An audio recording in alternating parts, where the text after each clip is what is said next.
Let's move on to just a few more coincidences, and then we'll look at evidence that supports the official accounts, and then the final chapter will be on the victims.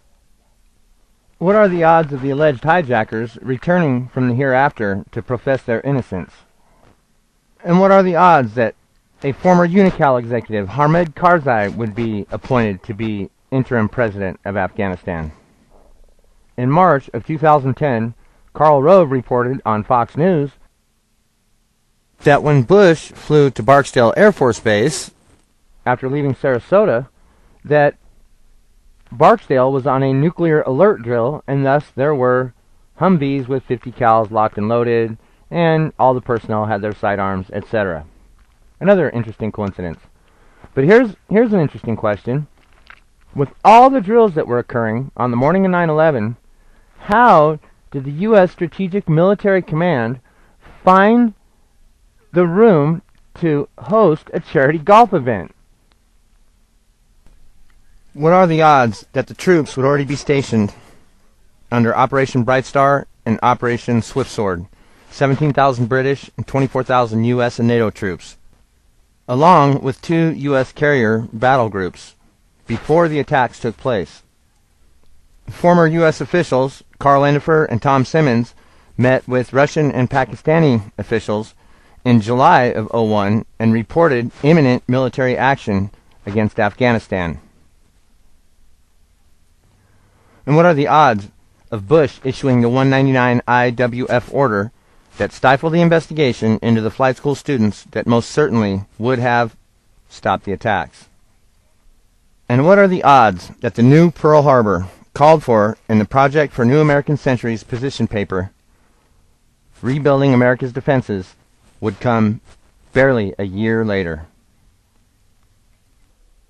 What are the odds of George Herbert Walker Bush meeting with members of the Carlyle Group and none other than the Bin Laden family at the Ritz-Carlton in Washington, D.C. on the morning of 9/11?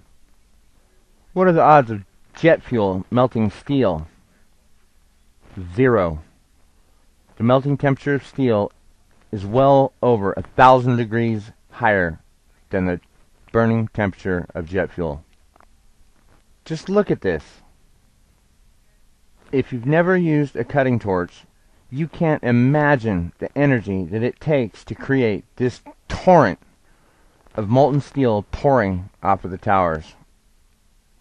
And finally, what are the odds of any of this happening if George W. Bush hadn't ordered his National Security Council to, quote, find me a way to do this, using only 10-to-1 odds for each coincidence, when we know damn well they are probably in the thousands to one, if not millions to one, the odds of each coincidence.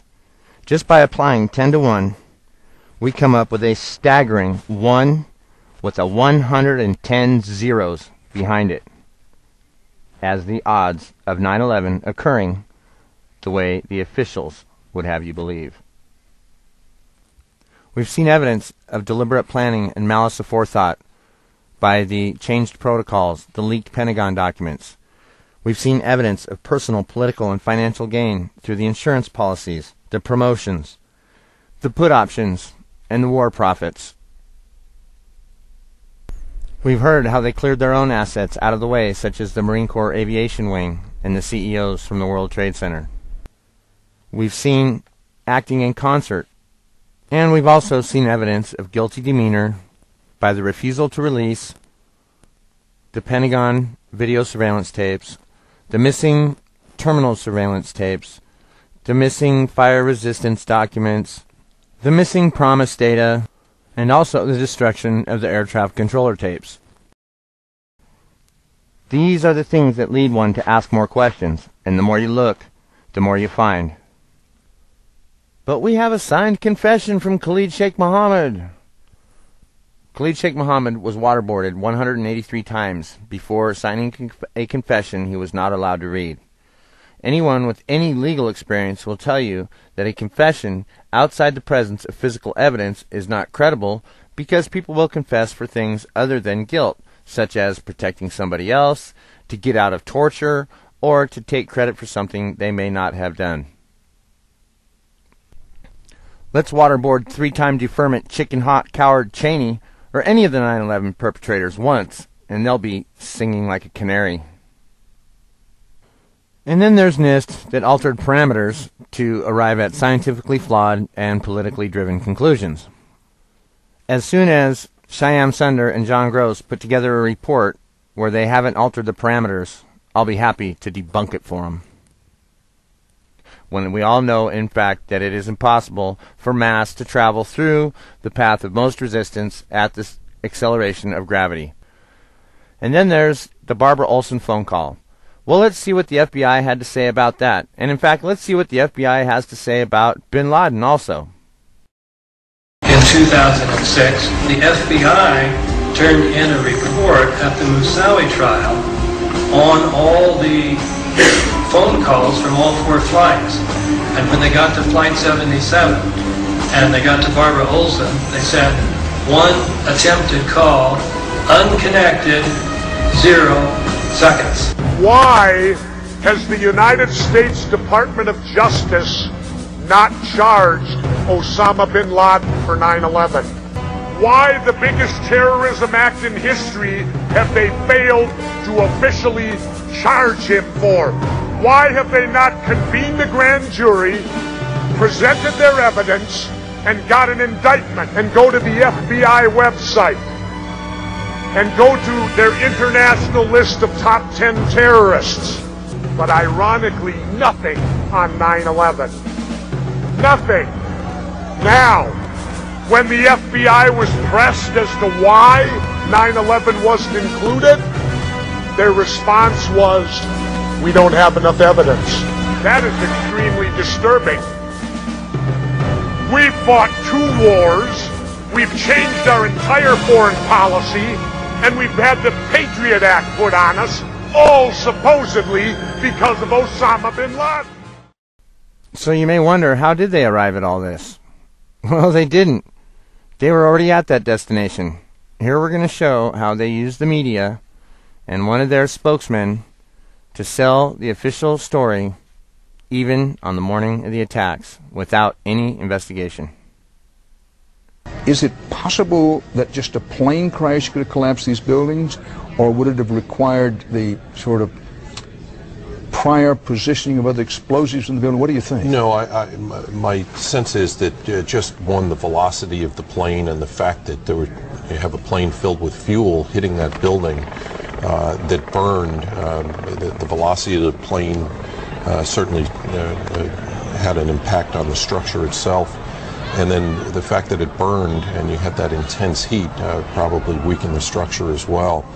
And I think it was simply the planes hitting the buildings and causing the collapse. As you can see, the impact on the rescue workers. I mean, these people who were heroes in this building that have been impacted by this. The number of people that have been injured, the number of police and fire officers, firefighters that have been injured. Well, I guess we know how NIST arrived at their conclusions. They must have just talked to Jerome Hauer. I did not even detect a hint of remorse for the first responders, or even John O'Neill, who Jerome Hauer sent to his death that morning, knowingly. I can't believe it. I actually found somebody on the planet that's dumber than Bush. Listen to this idiot. It occurred to all of us that they would ultimately collapse over the way buildings usually collapse, which is in stages.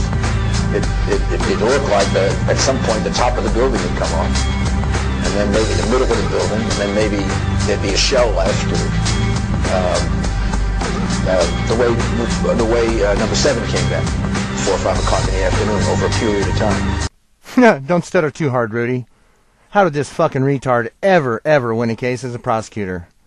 But does this building look like it's a shell or coming apart? September 11th, September 11th, September 11th, September 11th, September 11th, September 11th, September 11th, September 11th, September 11th. No wonder they pulled this retard out of the presidential election. Not even mainstream media could sell this idiot to the public.